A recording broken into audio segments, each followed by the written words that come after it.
भारतीय खूप मोठ्या प्रमाणात मिडल इन्कम ट्रॅप मध्ये अडकायची शक्यता आहे। सरकार देखील माझ्या प्रगतीमधला वाटेकरी आहे आणि प्रत्येकाच्या कर्माचं जे फळ आहे ते त्याला देऊन टाकलं तर आपलं आयुष्य अधिक सुखी समृद्ध होतं। तर टॅक्स साठी रडायचं का सरकार कुठे खर्च करतंय त्यामध्ये आपण आपापल्या SIP वाढवायच्या असा जर विचार कराल तर विन विन सिच्युएशन मध्ये सगळ्यांची वाढ होईल। आजच्या एका तासाच्या भाषणामध्ये मला जितक्या गोष्टींची उत्तर देता येईल तितकी मी देईनच। त्या पलीकडे ज्या गोष्टी राहतील त्यासाठी मी वेगळे स्वतंत्र व्हिडिओ करीन आणि ते देखील पण एक गोष्ट नक्की की तुमच्या मनातले जे जे काही प्रश्न आहेत त्यातला एकही प्रश्न आपण अनुत्तरित नक्कीच ठेवणार नाही आहोत। बजेट आणि या सगळ्या बाबत चर्चा करत असताना वित्त मंत्र्यांपासून सगळेजण सुरुवात करत असतात भारत तिसरी मोठी अर्थव्यवस्था होणार आहे। आता भारत तिसरी मोठी अर्थव्यवस्था होणार असेल तर पहिल्या दोघांचा कोणाचा उल्लेख केला जातो तर अर्थातच पहिली अर्थव्यवस्था मानली जाते अमेरिका, दुसरी अर्थव्यवस्था मानली जाते चीन। या क्षणाला तिसऱ्या स्थानावरती जपान आहे आणि चौथ्या स्थानावरती आपण आणि जर्मनी यांची चढाओढ चालू असते। पण आणि आणखीन एक गोष्ट अत्यंत महत्त्वाची म्हणजे आपण ऐकत असतो की 5 ट्रिलियन इकॉनॉमी होणार आणि आणखीन त्याबद्दल बरीच चर्चा चाललीच असते। पण ही 5 ट्रिलियन इकॉनॉमी होणार म्हणजे नक्की काय होणार तर या क्षणाला आपण साधारणपणे 4.25 ट्रिलियनची अर्थव्यवस्था आहोत आणि काही वर्षात आपण 5 ट्रिलियनची अर्थव्यवस्था होणार आहोत। आता हे ट्रिलियन कोटींमधले आकडे हे समजायला अनेकांना कठीण जातात म्हणून आपण एक सोपं उदाहरण घेऊया की भारत हे एक 10 माणसांचं कुटुंब आहे आणि या 10 माणसांच्या कुटुंबाचं उत्पन्न 10 जणांचं मिळून 4 लाख रुपये कळेल। 10 जणांचं मिळून उत्पन्न 4 लाख रुपये म्हणजे आपली 4 ट्रिलियनची अर्थव्यवस्था आहे। आता तशीच आपल्या बाजूला असलेला चीन आपल्या इतक्याच साधारण लोकसंख्येवरती आहे पण त्यांची अर्थव्यवस्था 16 आहे म्हणजे आपल्यापेक्षा 4 पट मोठी आहे। म्हणजे साधारण 10च आहेत त्यांच्या पण कुटुंबात लोक पण त्या 10 जणांचं मिळून उत्पन्न हे 16 लाखाचं आहे, आपलं 4 लाखाचं आहे। आणि अमेरिका ही आपल्या लोकसंख्येच्या तुलनेत विचार केला तर 1/4 आहे म्हणजे आपण विचार करत असू तर या कुटुंबात अगदी 3च लोक राहत आहेत पण त्या तिघांचं मिळून उत्पन्न हे 22 लाखाचं आहे। लक्षात येतंय तुम्हाला? सो त्या तुलनेमध्ये आपण जर विचार केला तर आपल्याला अनेक पातळीवरती अजून विकास करणं गरजेचं आहे आणि हा जर आपण 5 ट्रिलियन होत असू तर त्याचा काय नक्की इम्पॅक्ट होऊ शकतो याचा एक अंदाज आपल्याला येऊ शकतो की किती मल्टीफोल्ड लेवलवरती आपल्या अर्थव्यवस्थेला विकास साधणं गरजेचं आहे आणि आपल्याला खूप मोठ्या प्रमाणात विकास साधता येणार आहे। आणि यामध्ये आत्ताच बजेट नंतर अजून एक देखील वर्ल्ड बँकेकडनं म्हणणं आलंय की अमेरिकन उत्पन्नाच्या 1/4 उत्पन्नावरती पोचायला देखील भारतीयांना अजून 75 वर्ष लागतील। सो हे ऐकून मला देखील वेदना झाली कारण का तर त्यांनी म्हटलेलं आहे की भारतीय खूप मोठ्या प्रमाणात मिडल इन्कम ट्रॅप मध्ये अडकायची शक्यता आहे। आता मिडल इन्कम ट्रॅक म्हणजे काय तर एक साधारण मध्यम उत्पन्न आलं की माणूस ती स्थिर करण्यासाठी जास्त पाहतो आणि श्रीमंत होण्यासाठी पाहतच नाही आणि त्यामुळे आपल्याला अमेरिकन उत्पन्नाच्या 1/4 लेवलवरती पोहोचायला पण 75 वर्ष लागतील असं जागतिक बँकेचं म्हणणं आहे।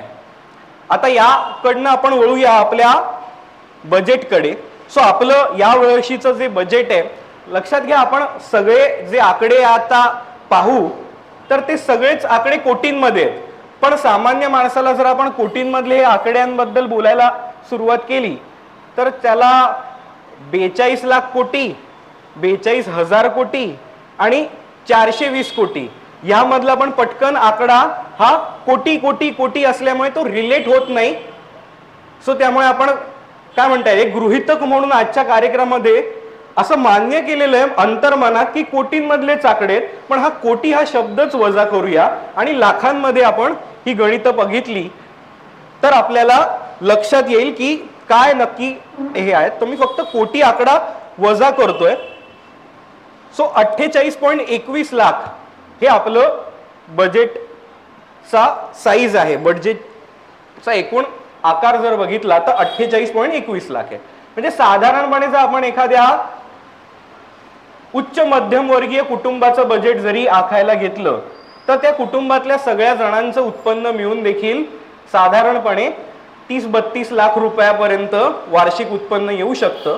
आणि मग त्यांनी एखादी गाडी घेण्यासाठी म्हणून 14-15 लाख रुपये खर्च केले तर त्यांचं देखील त्या वर्षाचं बजेट साधारण 48 लाख रुपयाचं होऊ शकतं. यावरनं तुम्हाला एक अंदाज येईल की साधारण भारताचं बजेट हे 48.21 लाख कोटीचं आहे. म्हणजे नक्की काय आहे.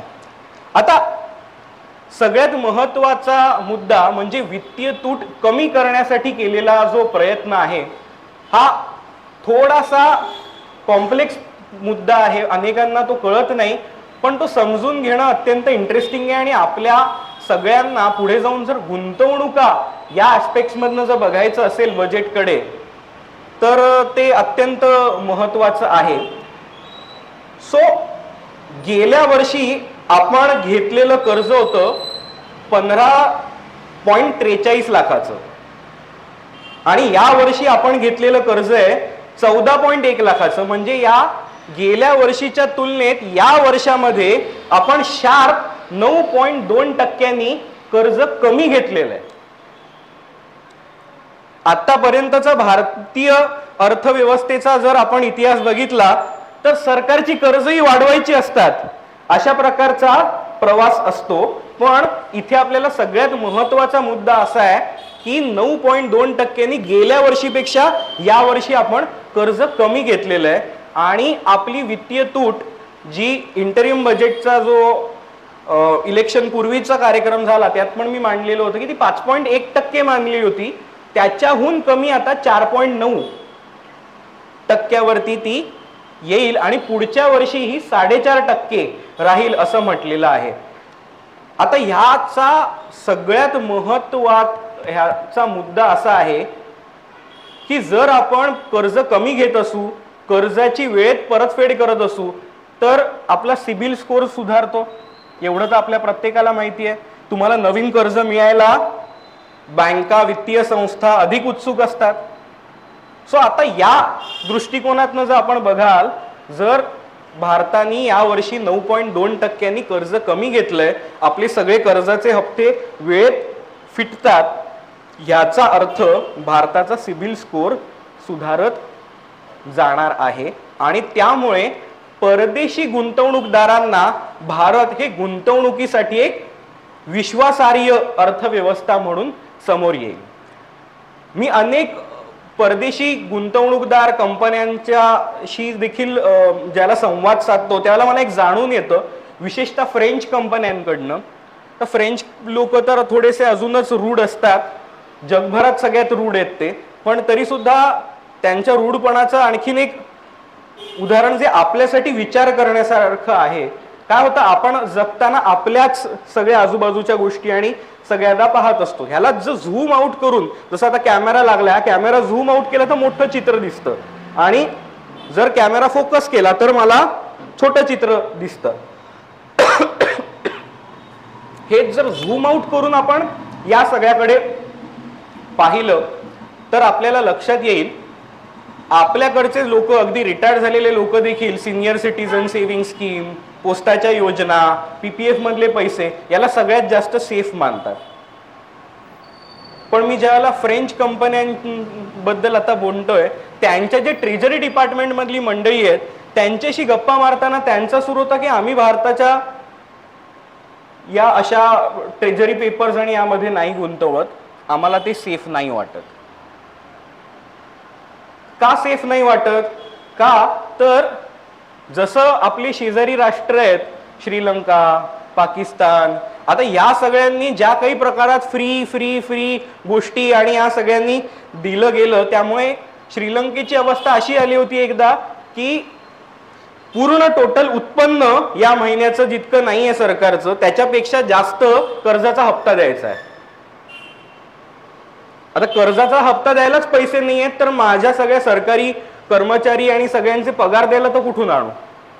अशा परिस्थितीत ज्या वेळेला कर्ज इतक्या लेवलवरती वाढतात आणि कर्जाचा हप्ता ज्या वेळेला थकतो, त्यावेळेला त्या अर्थव्यवस्थेबद्दल मोठं प्रश्नचिन्ह निर्माण होतं. आणि अशाच प्रकारे जर आपण फुकट गोष्टी आणि सगळ्या दिल्या तर काय होतं, लहान मुलाला आपण चॉकलेट दिलं तर लहान मुलगा खुश होतो ना, पण तो हा विचार करत नसतो की जर एक मोठी अशी कॅडबरी डेअरी मिल्क 100 रुपयाची मी जर एकत्र खाल्ली तर माझ्या पोटात किती शुगर जाणार आहे वगैरे, ह्याचा विचार तो करत नाही आणि त्याच्याने माझी तब्येत कशी बिघडणार आहे. पण पालक म्हणून आपण करून त्याला 2च तुकडे देतो.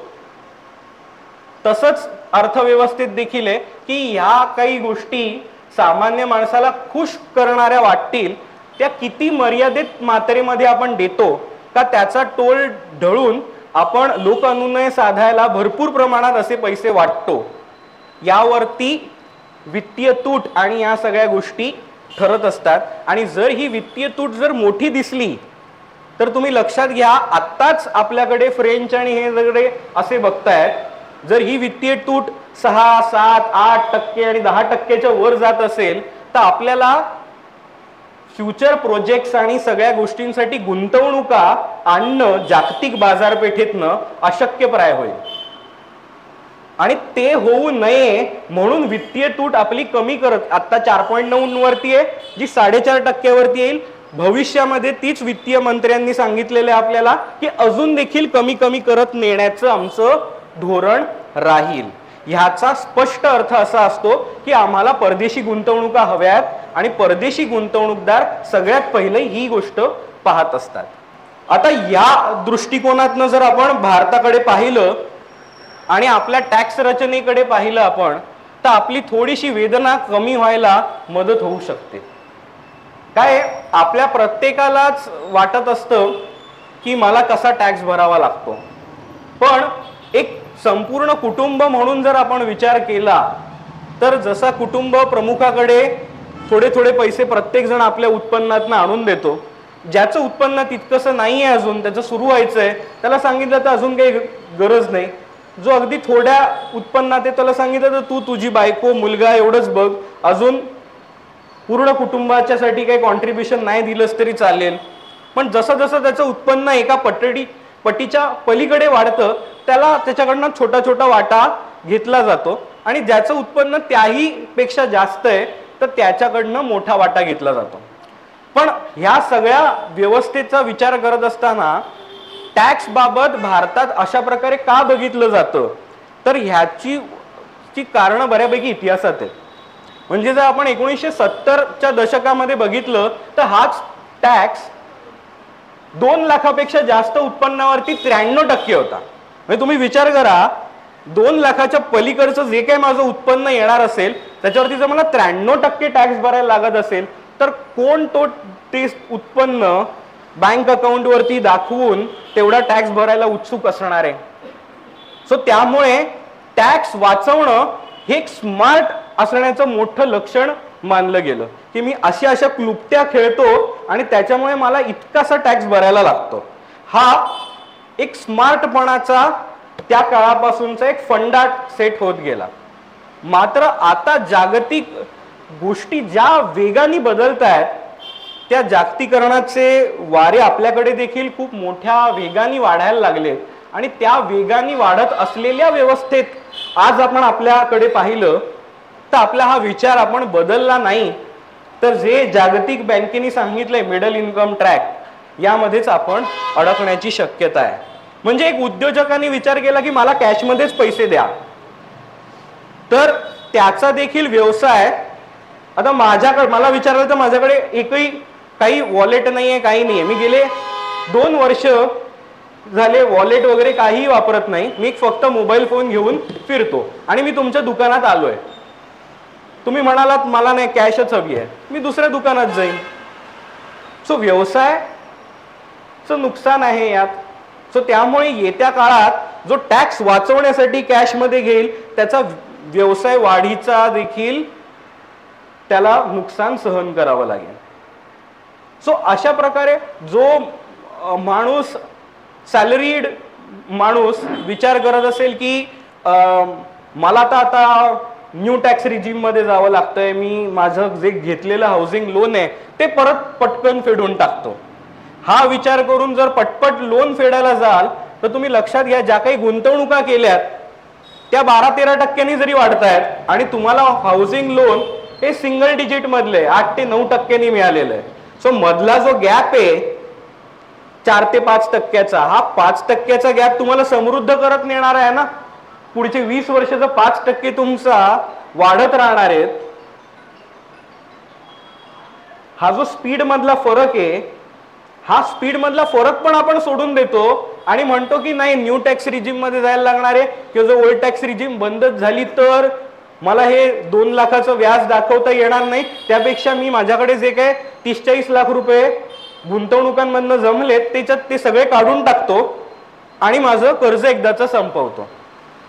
पण ह्यानी आपण आपली लिक्विडिटी हातातली संपवतो, आपल्याच श्रीमंत समृद्ध होण्याचे रस्ते आपणच बंद करतो आणि ह्याला जागतिक बँक देखील मिडल इन्कम ट्रॅपची मानसिकता असं म्हणत आहे. सो या मानसिकतेतनं बाहेर पडून येत्या काळात स्मार्टनेस जर कुठला असेल तर तो अभिमानाने जास्तीत जास्त मी टॅक्स कसा भरतो असा विचार जो माणूस करेल त्याची प्रगती होण्याची शक्यता खूप जास्त आहे. म्हणजे कितीही आपण सबका साथ सबका विकास जरी म्हटलं तरी येत्या काळामधली आपली अर्थव्यवस्था अशी होणार आहे की जिसका साथ उसका विकास. हा आतमधला मेसेज जे समजून घेतील आणि फक्त टीका टिप्पणी करून, लक्षात घ्या या भाषणातनं मी समजा सरकारवर खूप मोठी टीका केली तरी काय निर्मला सीतारामनजी माझा ऐकून काही टॅक्स मध्ये बदलणार आहेत अशातला भाग नाही. सो त्यामुळे काय होतं अनेक वेळेला आपल्याला ज्या परिस्थितीत आपण आहोत त्या परिस्थितीचा स्वीकार नाही केला तर आपली मनस्थिती बिघडते आणि शेवटी माणसाला आयुष्यात अल्टिमेटली आनंदाने जगणं हे महत्वाचं आहे. त्यामुळे सगळेजण युट्यूब चॅनेल सगळे तुम्ही कसे मध्यमवर्गीय, तुम्ही कसे बिचारे, तुम्हाला काहीच कसं दिलं नाही, तुम्हाला टॅक्सच भरावा लागतो अशी बिचारेपणाची खुर्ची दिली की प्रत्येकाला ती बिचारेपणाची खुर्ची आवडते. मे बी माझं भाषण तुम्हाला आवडणार नाही पण हा जरा कडवट औषधाचा डोस आहे, पण जर तुम्ही घेतलात तर लॉंग टर्म मध्ये तुमची प्रगती नक्की होईल. सो त्यामुळे एक विचार असा केला पाहिजे टॅक्सेशन बाबत विचार करत असताना आपण की सरकार देखील माझ्या प्रगतीमधला वाटेकरी आहे आणि प्रत्येकाचा जो काही वाटा आहे म्हणजे प्रत्येकाच्या कर्माचं जे फळ आहे ते त्याला देऊन टाकलं तर आपलं आयुष्य अधिक सुखी समृद्ध होतं. आणि त्या प्रमाणात आपण ज्या उत्पन्न गटात येत असू त्या उत्पन्न गटातले टॅक्सेस आपण जर भरले तर आपलंच अधिक दीर्घ मुदतीच्या काळात फायदा होण्याची शक्यता आहे. आता त्यात अत्यंत महत्वाची गोष्ट म्हणजे टॅक्स रचनेमध्ये बदल देखील केला गेलाय. न्यू टॅक्स स्कीम मध्ये तुम्हाला 50,000 रुपये जे स्टँडर्ड डिडक्शन जे दिलं जात होतं त्याची मर्यादा 75,000 केली गेली आहे. सो 25,000 आपल्याला आपलं करमुक्त उत्पन्न वाढलेलं आहे. 3 ते 7 लाख या उत्पन्न गटामध्ये फक्त 5% टॅक्स दिलाय. म्हणजे सरकार काय म्हणतं तुमचं जर साधारण 3,75,000 पर्यंतचं उत्पन्न असेल तर तुमच्याकडनं काही टॅक्सच नको आम्हाला, तुम्ही तुमची आणि तुमच्या घरच्यांची काळजी घ्या, तेवढं जरी तुम्ही सांभाळलं मुलाला चांगलं शिकवलं बास आम्ही खुश आहोत. ही पण देशसेवाच आहे. आता 3,75,000 वरती जर तुमचं उत्पन्न जे जातंय आणि जे 3 ते 5 लाख या पटीत दिसतंय त्याच्यावरती फक्त आम्हाला 3 ते 7 लाखावरचं फक्त 5% टॅक्स द्या. आता जी मंडळी 7 ते 10 लाखामध्ये येत आहेत त्याच्यावरती सांगितलंय 10% द्या. 10 ते 12 मध्ये येत आहेत त्यांना सांगितलंय 15% द्या. 12 ते 15 या 3 लाखामध्ये 20% द्या. आणि 15 लाखाच्या पलीकडे तुमचं उत्पन्न आहे ना बघा 15 लाखाच्या पलीकडे तुमची उत्पन्नाच्या गटात गेलेला आहात तर आता मला सरकार म्हणून तुम्ही 30% टॅक्स दिला पाहिजे असं सरकारचं म्हणणं आहे. आता यामध्ये सगळ्यात महत्वाची गोष्ट अशी आहे की आज कायदा आणि सुव्यवस्थेचं राज्य आहे आपल्याकडे असं अजून तरी काही नाहीये की तुम्ही खूप पैसे कमवताय म्हणून डोक्यावर बंदूक ठेवून कोणी तुमच्याकडनं पैसे काढून घेत नाहीये, कोणी चोरी दरोडा करत नाहीये आणि ह्या सगळ्या गोष्टी लॉ अँड ऑर्डर व्यवस्थित आहेत. एक बेसिक लेवलवरती सगळं कायद्याचं राज्य आहे म्हणूनच तुमचं उत्पन्न देखील 15 लाखाच्या पलीकडे जातंय. सो त्यासाठी जर तुम्हाला तुमच्या उत्पन्नातला 30% टॅक्स द्यावा लागत असेल तर तो आपण आनंदाने मान्य केला एकदा तर आपलं उत्पन्न देखील वाढवण्यासाठी आपण विचार करू शकतो. अन्यथा ते जे 93% टॅक्सच्या गणितामध्ये तयार झालेली आपली मानसिकता आहे त्याच्यातनं टॅक्स वाचवण्याची आपली जी वृत्ती आहे त्यांनी अनेक जण आपलं उत्पन्न नाही वाढलं तरी चालेल पण सरकारला टॅक्स नाही भरायचा अशी जी वृत्ती तयार होतीये त्या वृत्तीने आपण आपलं स्वतःचं देखील किती मोठ्या प्रमाणात नुकसान करून घेत असतो याचं थोडं आपण आत्मचिंतन केलं पाहिजे. आणि त्या आत्मचिंतनाने जर आपण या टॅक्स स्लॅब्स कडे बघितलं तर आपल्याला हे सगळं पाहणं देखील सोपं वाटेल. आता कॅपिटल गेन टॅक्स मध्ये देखील खूप मूलभूत रचना चेंज केली आहे. आता निर्मला सीतारामन मॅडम जी ज्या वेळेला म्हणतात आम्हाला टॅक्स सोपा करायचा आहे की म्हटल्यावरती सगळ्यांना जरा धडकीच भरते. कारण का जेव्हा त्या म्हणतात सोपा करायचा आहे गेल्या वेळेला ते सोपा करायचं आहे म्हणाल्या आणि त्यांनी नवीन टॅक्स रिजिम आणि जुनी टॅक्स रिजिम अशा 2 टॅक्स रिजिम केल्या. आता परत त्या म्हणाल्या मला सोपा करायचा आहे आणि कॅपिटल गेन टॅक्स मध्ये जी बदल केले त्याच्याने अनेक लोक अजून नाचतावलेत. पण ह्याकडे देखील आपण जरा वेगळ्या दृष्टिकोनातनं बघितलं तर आपलं जगणं सुसह्य होईल. काय झालंय आपल्याला ना आफ्टर डिस्काउंट गोष्टी घ्यायला फार आवडतात. म्हणजे सरळ सांगितलं की हे बघा ही गोष्ट 200 रुपयाची आहे काळे साहेब मान्य करतील लगेच. काळे साहेबांचा साड्यांचा व्यवसाय आहे. सरळ सांगितलं तुम्ही बघा ही 2000ची साडी आहे आणि जर सांगितलं आफ्टर डिस्काउंट तुम्हाला 1250 मध्ये कुठली गोष्ट आवडते? 2000ची साडी दाखवली आणि आफ्टर डिस्काउंट 1250 म्हटलं की लगेच आपला चेहरा खुलतो आणि आपण लगेच साडी विकत घेऊन टाकतो. आता या मानसिकतेचा आपल्याला भरपूर सवय झाली आहे. आता सरकारने काय सांगितलं 20% टॅक्स होता ना आणि तुम्ही इंडक्सेशन आणि इतर हुशाऱ्या दाखवून मग त्याच्यातले एक्झाम्शन आणि डिस्काउंट घेऊन मग टॅक्स भरायचा. तो तुमचा सगळा व्याप असा खाण्याचा आम्ही वाचवतो. सरळ 12.5% टॅक्स द्या 20% टॅक्स नका देऊ. 7.5% आम्ही कॅपिटल गेन टॅक्सच कमी केला. पण हे सरळ दिलेलं आज आपल्याला कठीण वाटतंय. म्हणजे आपल्याला इतक्या वर्षाची अशी खायची ज्याला सवय झाली आहे त्याला जर समोर ताट दिलं आणि 1250 रुपयाची ही साडी आहे हीच जर सरळ सांगितलं काही डिस्काउंट नाही मॅडम तर आपलं मन थोडंसं उदास होतं. सो त्या मनाला आपण सुधारायचं का व्यवस्थेला नावं द्यायची हे आपण आपापला प्रश्न आहे. पण मला वाटतं जर विकसित भारत व्हायचं असेल तर मला वाटतं आपल्या प्रत्येकाने आपापल्या मानसिकतेवरती काम करणं ही प्राथमिक जबाबदारी आहे. दरवेळेला सरकारवरती बिल फाडणं हे अत्यंत सोपं काम आहे जे कोणी देऊ शकतं.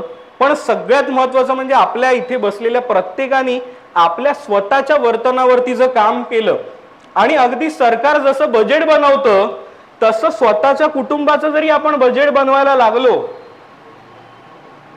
तरी देखील आपण खूप प्रमाणात आपली स्वतःची देखील आर्थिक प्रगती साधायला सुरुवात करू.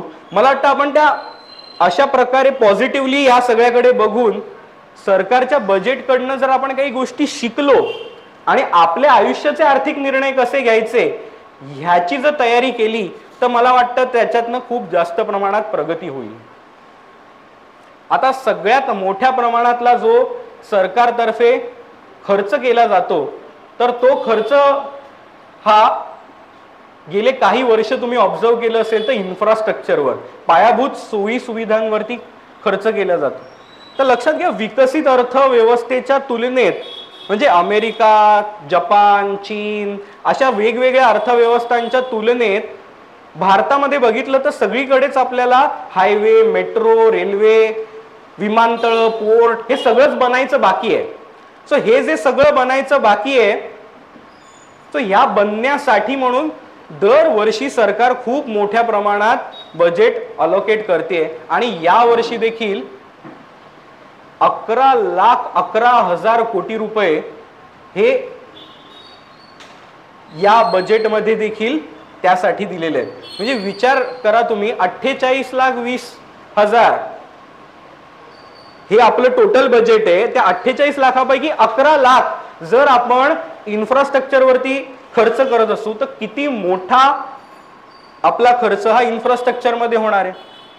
स्वतः सामान्य गुंतवणूकदार म्हणून माझ्या दर महिन्याच्या सेव्हिंग मधले 1,000-2,000 रुपये तरी जर मी इन्फ्रास्ट्रक्चर मधल्या कंपन्यांमध्ये गुंतवणूक करत असेल किंवा इन्फ्रास्ट्रक्चर सेक्टर मधल्या म्युच्युअल फंडांमध्ये गुंतवणुका करत असेल तर दीर्घ मुदतीच्या काळात मला किती मोठा फायदा होणार आहे. कारण का आता सरळ सरळ दिसतंय, सरकारच इथे एका बाजूनी 11,11,000 कोटी खर्च करतंय. गेल्या वर्षीच्या तुलनेत विचार कराल तर हा जवळपास 25 ते 30% खर्च वाढलेला आहे. आणि गेले काही वर्ष हा 25 ते 30% खर्च वाढतोय. आणि गेल्या 3-4 वर्षात जर आपण इन्फ्रास्ट्रक्चर सेक्टरवरचे रिटर्न जरी बघितले तरी ते 30 ते 35% ऍव्हरेज रेटनी वाढतात. तर लक्षात घ्या, 35% ऍव्हरेज रिटर्न म्हणजे साधारणपणे 2 ते 2.5 वर्षातच पैसे दुप्पट होतात. इतक्या वेगाने इन्फ्रास्ट्रक्चर सेक्टर आपल्याला पैसे वाढवून देतोय. आणि आता इन्फ्रास्ट्रक्चर डेव्हलपमेंटसाठी जपानमध्ये जागा उरली आहे का?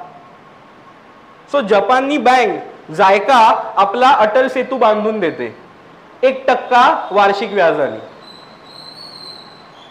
तुमचे माझे पीएफ आणि पीपीएफ मधले पैसे सरकारने वापरले तरी 7-7.5% व्याज द्यायला लागेल ना. त्याच्यापेक्षाही स्वस्त कर्जाचा सोर्स हा जपानकडनं 1% मिळतोय. आता लक्षात येतंय का आपल्याला वित्तीय तूट कमी करणं महत्वाचं आहे. आणि ते 1%नी का होईना परतफेड करायची आहे ना, त्यामुळे 250 रुपये टोल द्यावा लागणार. सो काय आहे, आपल्याला सगळ्या गोष्टी जर फुकट मिळाव्या हीच जर आपली वृत्ती असेल तर लक्षात घ्या, एक ना एक दिवस आपली देखील अर्थव्यवस्था श्रीलंकेसारखी उभी राहील. हे जर होऊ द्यायचं नसेल तर आपल्या सगळ्यांची देखील एक कुटुंब म्हणून एक जाणीव असली पाहिजे अर्थव्यवस्थेबाबत. आणि त्या जबाबदारीने जर आपण या सगळीकडे पाहायला लागलो तर आपला खूप मोठा फायदा त्यामध्ये दडलेला आहे. आता यावर्षी काही अत्यंत महत्वाचे टॅक्सेशन मधले इम्पोर्ट ड्युटी मधले बदल देखील झालेले आहेत. त्यातला एक सगळ्यात महत्वाचा बदल आहे तो म्हणजे स्मार्टफोन्सचे सुटे भाग. आता तुम्ही म्हणाल स्मार्टफोनचे सुटे भागांवरती का आपण टॅक्स कमी केला, तर आपल्या भारतामध्ये खूप मोठ्या प्रमाणात आता स्मार्टफोनची जुळवणूक करून पूर्ण स्मार्टफोन बनवणाऱ्या ज्या कंपन्या आहेत यांचा विस्तार बनायला लागलेला आहे. आणि तुम्हाला मेड इन भारत लिहिलेली फोन आता आयफोन पासून सगळ्या गोष्टी मेड इन भारत बनायला दिसायला लागल्यात. आणि त्यासाठी मग येतात काय, तर अजून आपल्याकडे ती चिप म्हणजे सेमीकंडक्टर आणि अनेक गोष्टी अजून बनायच्या बाकी आहेत. त्यामुळे त्या आपल्याला इम्पोर्ट होत असतात. आणि त्याच्यावरचा जर टॅक्स कमी झाला तर या कंपन्यांना तो फायदा होईल आणि मोठ्या प्रमाणात अजून स्मार्टफोन मॅन्युफॅक्चरिंगचे हब आपल्याकडे येतील. म्हणजे लक्षात घ्या, मॅन्युफॅक्चरिंग सेक्टर किती मोठा होणार आहे अजून. बघा, या सगळ्या विकसित राष्ट्रांना केमिकल फॅक्टऱ्या त्यांच्या भूमीवरती हव्या असतात का, त्या त्यांना प्रदूषणकारी वाटतात.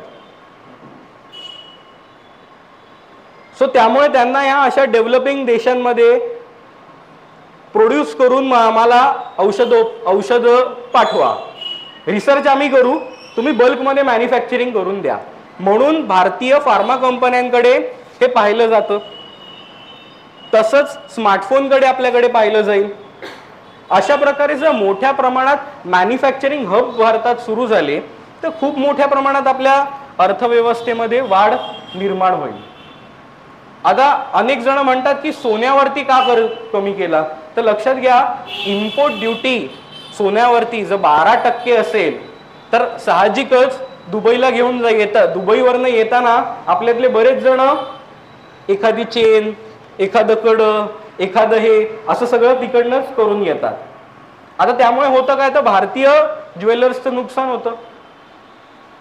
आता ते होऊ द्यायचं नसेल आणि पळवाटा करून देखील खूप मोठ्या, जर तुम्ही गेल्या 3 वर्षात बघाल तर सोन्याचं तस्करी पकडण्याचं प्रमाण देखील गेल्या 3 वर्षात प्रचंड मोठ्या प्रमाणात वाढलेलं. आता ती तस्करी कंट्रोल करण्यावरती एफर्ट जास्त द्यायचे की सरळ तो 12%चा टॅक्सच 5%वर आणायचा. सो आपल्या सरकारने तो 5%वर आणला आणि त्याचा लगेचच आपल्याला सोन्याचे भाव देखील उतरवून वगैरे गोष्टी मधला इम्पॅक्ट दिसून आला. आता एक आणखीन एक गोष्ट यामध्ये झालेली अशी आहे की आपण गिफ्ट सिटी म्हणून देखील एक नवीन प्रकल्प सुरू केला. आता गिफ्ट सिटी हा प्रकार काय आहे, तर जशा प्रकारे सिंगापूरमध्ये काही हेड ऑफिसेस ओपन केली जातात कंपन्यांची, जेणेकरून त्यांना फक्त 3%च सिंगापूरमध्ये टॅक्स आहे. सो दॅट टॅक्स जो कॉर्पोरेट कंपन्यांना 35%, 40% टॅक्स भरावा लागतो, सिंगापूरमध्ये माझं मुख्य कार्यालय असेल तर सिंगापूर 3% घेते. सो दुबई म्हणते आम्हाला टॅक्सच नको, 0% टॅक्स. सो अशा प्रकारचे जे टॅक्स हेव्हन्स मध्ये कंपन्यांची उच्च कार्यालय ती स्थापन करण्याचा जो कल असतो, तो कल टाळण्यासाठी म्हणून आपणच गिफ्ट सिटी नावाचा एक प्रकार केलाय की हेच आमचं तुम्ही दुबई किंवा सिंगापूर समजा, इकडे जर तुमचं कार्यालय काढलं तर तुम्हाला टॅक्स सूट किंवा टॅक्सच नाही अशा प्रकारे हे देतील. आता या गिफ्ट सिटीमध्ये खूप मोठ्या प्रमाणात सोन्याची आयात व्हायला लागली. आपले मारवाडी खूप हुशार असतात की नाही, सो सगळ्यांनी त्यांचे, आणि गिफ्ट सिटी आहे गुजरातमध्ये, सो त्यामुळे खूप मोठ्या प्रमाणामध्ये गिफ्ट सिटीमध्ये सोन्याची आयात होऊन तसा पण टॅक्स द्यावा लागत नाहीये ह्यांना इकडनं, तो साधारण 5% तरी लावूया अशा अप्रोचनी तो 5%चा देखील सोन्याचा कर आणलेला आहे. सो या अशा दृष्टिकोनातनं जो तुम्ही बघाल तर तुम्हाला याचा एक वेगळा अर्थ दिसून येतो. तसंच आपल्या निर्यातीवरती, आणि अलिबाग हे कोस्टल एरियामध्ये येतं, मत्स्य एक्सपोर्ट हे आपलं 50,000 कोटीपेक्षा मोठं झालेलं आहे गेल्या फायनान्शियल इयर मध्ये, आणि ते आणखीन मोठ्या प्रमाणात वाढावं म्हणून त्याच्यावरती देखील जे एक्सपोर्टची जी ड्युटी होती ती देखील कमी करून 5%वर आणली गेलेली आहे. आता या अशा प्रकारचे जे बदल केले गेलेले आहेत, यामुळे जे इकॉनॉमीवरती फायदा होणार आहे, त्यामुळे साहजिकच शेअर बाजारामध्ये केलेल्या तुमच्या गुंतवणुका, जर काही जणांनी म्युच्युअल फंडांमध्ये, शेअर बाजारामध्ये गुंतवणुका केल्या असतील तर तुम्हाला लक्षात येईल गेल्या 3-4 वर्षामध्ये शेअर बाजार प्रचंड वेगाने वाढतोय. आता हा जो प्रचंड वेगाने वाढतोय यामध्ये सरकारचं काहीच कॉन्ट्रीब्युशन नाहीये का, की आपलं सरकार एकदम अफगाणिस्तान सारखं आहे का, की आपली अर्थव्यवस्था ही सगळी अफू आणि सगळ्या काय म्हणता येईल अशा शेतीवरती अवलंबून आहे आणि बंदूकधारी सगळीकडे बसलेले आहेत, अशी परिस्थिती आहे का आपल्या देशात? नाही आहे ना. सो त्यामुळे आपल्या अर्थव्यवस्थेमध्ये मोठ्या प्रमाणात गुंतवणुका होत आहेत, तुमचे सगळ्यांचे पोर्टफोलिओ 20-20, 25-25% वाढत आहेत.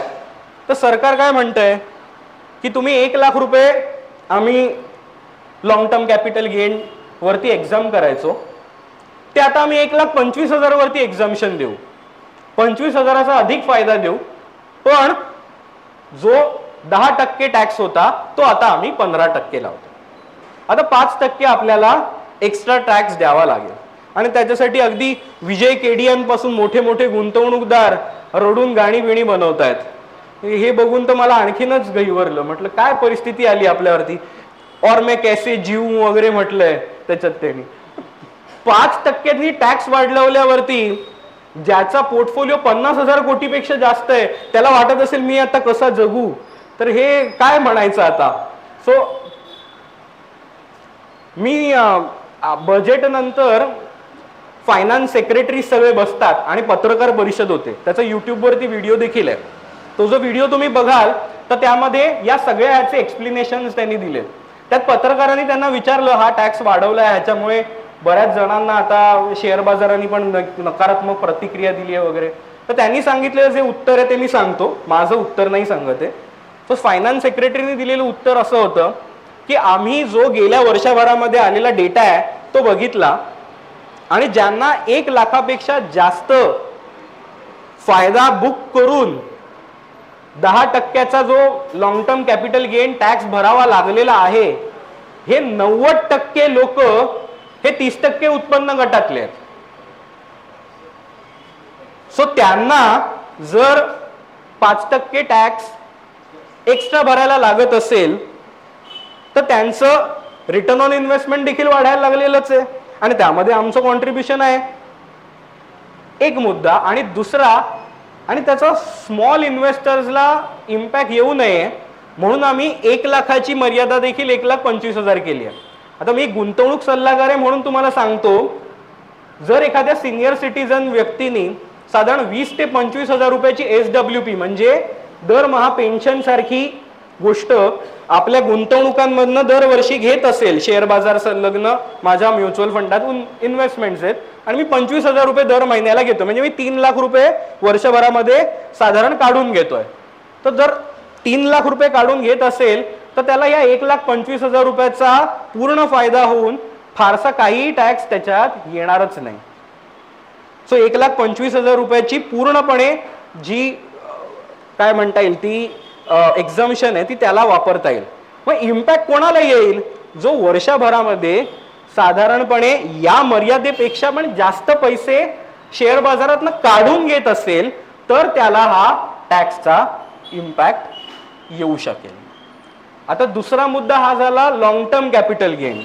आता short term capital gain tax जो होता तो 15% होता, तो देखील 20% केलाय.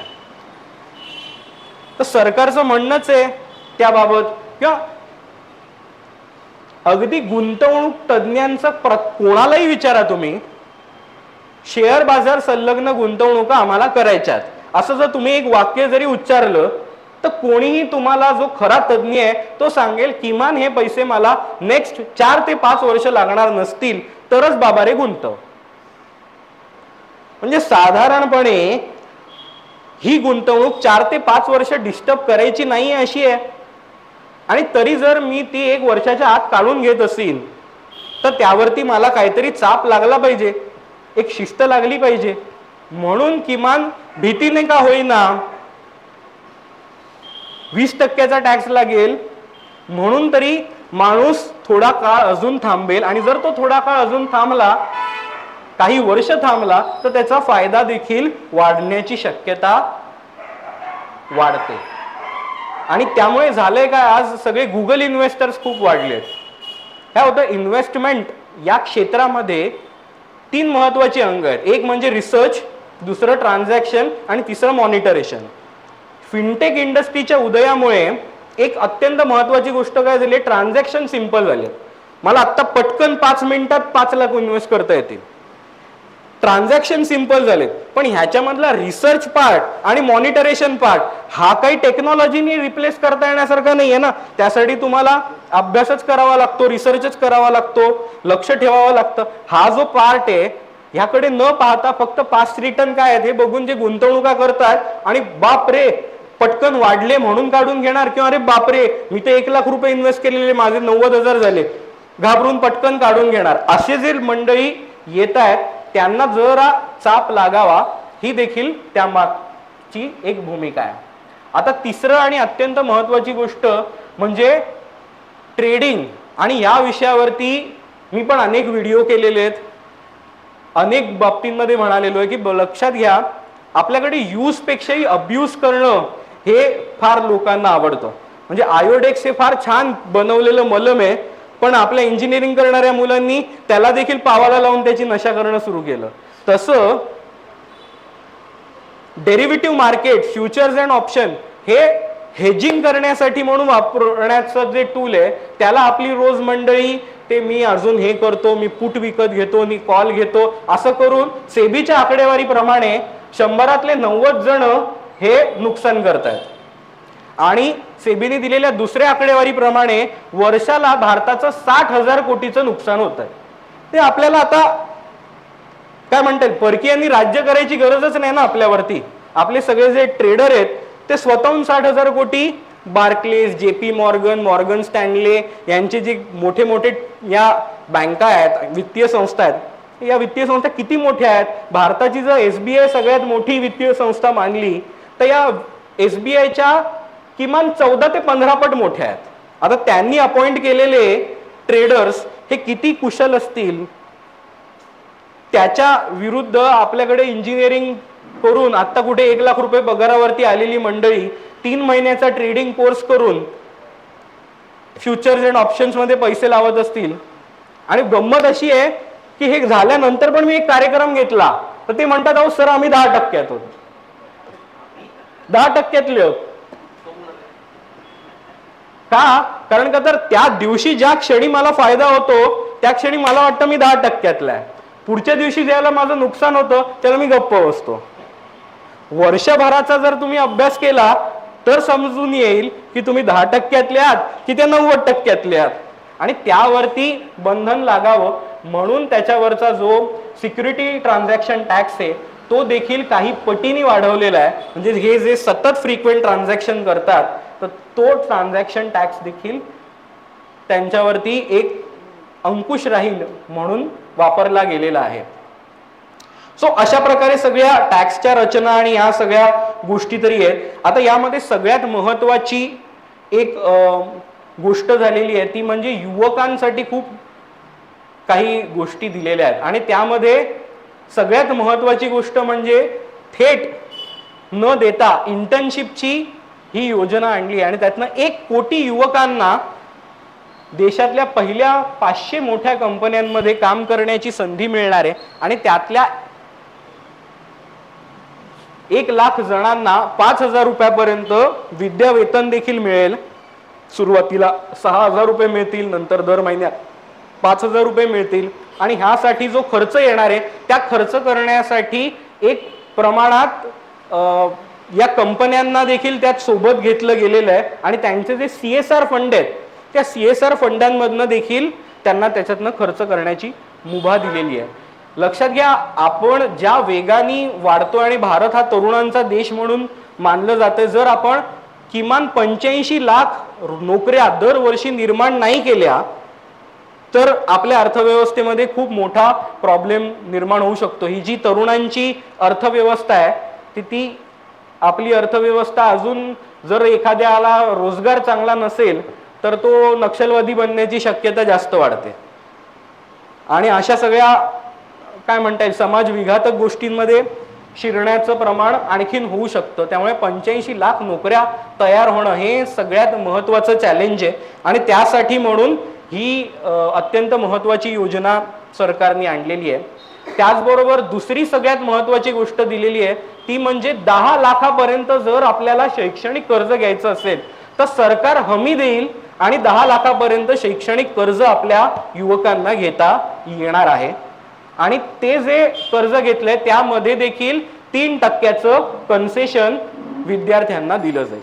म्हणजे ज्यांना कोणाला इथून पुढे उच्च शिक्षण घ्यायचंय आणि उच्च शिक्षण घेण्यासाठी माझ्याकडे पैसे नाही आहेत बाबा, किंवा माझ्या वडिलांना तारण ठेवून मला काय शैक्षणिक कर्ज घ्यायची देखील परिस्थिती नाही आहे, तर सरकार म्हणतंय काही काळजी करू नका, देशांतर्गत शिक्षणासाठी 10 लाख रुपयाचं कर्ज सरकार गॅरंटेड राहून तुम्हाला द्यायला तयार आहे. सो अशा काही युवकांसाठी अत्यंत महत्त्वाच्या योजना केलेल्या आहेत. तर ह्याच्याकडे आपण ऑपॉर्च्युनिटी म्हणून बघायचं का टीका करून बघायचं हा आपला ज्याचा त्याचा प्रश्न. सो युवकांसाठी या अत्यंत महत्त्वाच्या अशा ज्या योजना आहेत त्यांच्या बरोबरच उद्योजकांसाठी देखील खूप चांगल्या योजना दिलेल्या आहेत. जसं मी म्हणालो की गॅरेंटर उभं राहणं, तर उद्योजकांसाठी देखील सरकार गॅरेंटर म्हणून उभं राहून तुम्हाला कर्ज देण्याची योजना SME आणि मीडियम स्केल एंटरप्राइजेस जे आहेत त्यांच्यासाठी देखील सरकारतर्फे देण्यात आलेली आहे. आणि ही अत्यंत प्रेरणादायी गोष्ट प्रत्येकासाठी आहे. 10 लाखाचं जे तरुण कर्ज जे मिळायचं मुद्रा लोनमध्ये ते देखील 20 लाखाचं करण्यात आलेलं आहे. कुठलीही गॅरंटी कुठलीही गोष्ट नसताना देखील मी जर एक उद्योजक असेल तर मला 20-1 लाखापर्यंतचं कर्ज उद्योग करण्यासाठी सरकार मला उपलब्ध करून द्यायला तयार आहे. आणि त्यासाठी तुम्ही जिल्हा उद्योग केंद्रांमध्ये कुठल्याही गेलात, आणि आताची जिल्हा उद्योग केंद्र म्हणजे सरकारी बाबूशाही अशी राहिलेली नाही आहेत. मी अनेक वेळा या केंद्रांमध्ये देखील जाऊन आलो, तिथे कार्यक्रम देखील घेतलेत, त्यांना टार्गेट दिली आहेत. त्यामुळे जरा तुम्ही फाईल घेऊन गेलात की तेच तुमच्या मागे लागतात, फॉलोअप घेतात आणि तुमचं कर्जाची सँक्शन पर्यंत करून आणतात. म्हणजे जे आपल्याला सरकारी अधिकारी म्हणजे लोन मिळणारे म्हणजे काय पाकिट द्यायला लागेल त्यांना, अशी जी मानसिकता होती, तर त्याचा बदललेला काय रूपडा आहे हे बघायचं असेल तुम्हाला तर तुम्ही कुठल्याही जिल्हा उद्योग केंद्रांमध्ये जाऊन बघू शकता. आणि जर तसं नसेल तर कंप्लेंट करा. त्याप्रमाणे घडलं गेलं पाहिजे, आपली नागरिक म्हणून देखील जबाबदारी आहे. सो उद्योजकांसाठी देखील यामध्ये अत्यंत महत्त्वाच्या योजना केल्या गेलेल्या आहेत. महिलांसाठी एक अत्यंत महत्त्वाची गोष्ट आणि फ्युचरिस्टिक धोरण ते मला म्हणता येईल. कारण का तर काम करणारे पुरुष हे घरापासून लांब जाऊन राहतात आणि काम करतात, याबद्दल आता बऱ्यापैकी अनेक शतकं सवय झालेली आहे.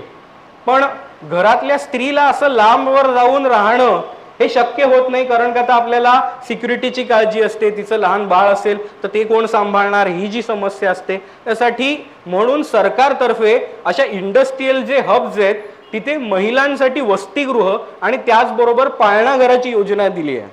म्हणजे ज्यांना कोणाला आपलं राहतं घर सोडून देखील जर उद्योगांमध्ये काही नोकरी मिळते आणि त्यासाठी जायचंय आणि जे तान्ह बाळ आहे त्याला पण कसं सांभाळायचं हे जर प्रश्न असेल तर त्यासाठी देखील सुविधा सरकारतर्फे उपलब्ध केली गेलेली आहे. आणि सगळ्यात महत्त्वाचा म्हणजे आपला सगळ्यांचा अन्नदाता शेतकरी. सो शेतकऱ्यासाठी खूप महत्त्वाच्या योजना यात आहेत. जे आधीपासून चाललेलं किसान सन्मान म्हणून दर 3 महिन्यानंतर 6,000 रुपये देणं हे आहे ते तर सुरूच आहे.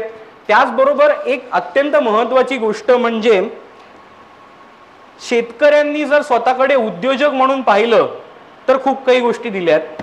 सर शेतकऱ्यांनी जर आम्हाला विक्टीम, आम्ही कसे बिचारे शेतकरी असाच जर काय म्हणता येईल अप्रोच आणला तर काही दिलं गेलेलं नाही. सो त्यामुळे परत जिसका साथ, सो त्या प्रकारचं धोरण यात आहे. जर एखाद्या काय म्हणता येईल एखाद्या तरुणाला जर ॲप बेस्ड म्हणजे मोबाईल ॲप्लिकेशन बेस्ड फळ भाजीपाला सप्लाय करण्याचं सेंटर शहरांमध्ये वगैरे सुरू करायचं असेल तर त्यासाठी वित्तीय सहकार्य, अनेक प्रकारच्या टेक्नॉलॉजी सपोर्ट्स आणि त्यासाठी देखील सहकार्य सरकारतर्फे देण्यात आलेलं आहे. सो ही जी फूड चेन आहे याच्यामधलं जे ट्रान्सपोर्टेशन आहे त्याच्यावरची लॉजिस्टिक कॉस्ट आहे ती कशी कमी करता येईल यासाठी धोरण आखलं गेलेलं आहे. आणि जी काय म्हणता येईल सेंद्रिय अन्न आहे ते प्रोड्यूस करण्यासाठी म्हणून देखील एक वेगळं बजेट दिलं गेलेलं आहे. काय आपल्याकडे आज खूप मोठ्या प्रमाणात उच्च मध्यम वर्ग वाढतोय आणि त्या उच्च मध्यम वर्गाला मग ते रासायनिक वगैरे तुम्ही वापरलेलं ते केमिकल वगैरे असलेला भात नको आम्हाला, आमच्या डाएटला तो असाच भात लागतो असं जे मंडळी आहेत आणि ते त्या 1 किलोच्या तांदळासाठी 5-6 पट पैसे द्यायला देखील उत्सुक आहेत. पण आज परिस्थिती अशी आहे की ते ऑर्गॅनिक तेवढं अन्नधान्य आपल्याकडे पिकत नाहीये.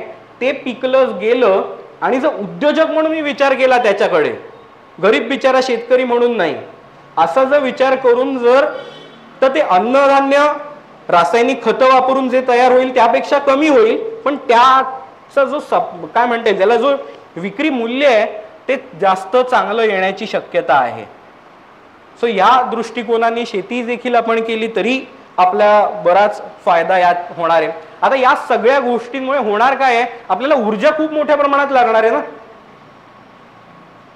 इथे देखील आपण एवढे लाईट्स आणि सगळे वापरतोय. तुम्ही लक्षात घ्या फ्रीज वापरणाऱ्या लोकांची डेटा देखील जर आपण बघितला तर अमेरिकेमध्ये 1000पैकी 950 घरांमध्ये फ्रीज आहे, चीन मधल्या 650 घरांमध्ये आणि भारतातल्या 250 घरांमध्ये. आता आपल्यापैकी असे किती जण आहेत जे घरात फ्रीज पण घेणार नाहीत?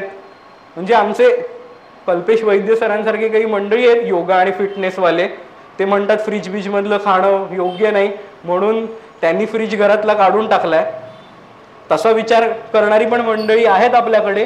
पण जो निम्न मध्यमवर्गीय उत्पन्न गटातला आहे त्याचं जसं जसं उत्पन्न वाढत राहतं त्याला ही सगळी स्वप्न आहेत की घरात फ्रीज लावायचा आहे, एसी लावायचा आहे, मायक्रोवेव्ह घ्यायचा आहे, घरात गाडी ही माझी 4 चाकी असली पाहिजे. आता या सगळ्या गोष्टीसाठी ऊर्जा लागणार आहे आणि त्यासाठी म्हणून न्यूक्लिअर रिॲक्टर्स बनवण्यासाठी म्हणून देखील बजेट दिलं गेलंय. रिन्युएबल एनर्जी, ग्रीन एनर्जी या सगळ्यासाठी देखील बजेट दिलेलं आहे. तुम्ही साधारण लक्षात घ्या, ज्या ज्यासाठी सरकार मोठ्या प्रमाणात बजेट आखत असताना त्यामध्ये जर आपण आपल्या गुंतवणुका वाढवल्या तर टॅक्ससाठी रडायचं का सरकार कुठे खर्च करतंय त्यामध्ये आपण आपापल्या 2-2, 5-5 हजार रुपयाच्या SIP वाढवायच्या असा जर विचार कराल तर विन विन सिच्युएशन मध्ये सगळ्यांची वाढ होईल. जर रडायचंच ठरवलं तर फक्त रडाल ना, त्यात पार्टिसिपेशन होईल आणि फक्त अश्रू वाटायला येतील. सो कुठल्या बाजूमध्ये बसायचं हा प्रत्येकाचा निर्णय घ्यावा. मी इथेच बोलून थांबतो.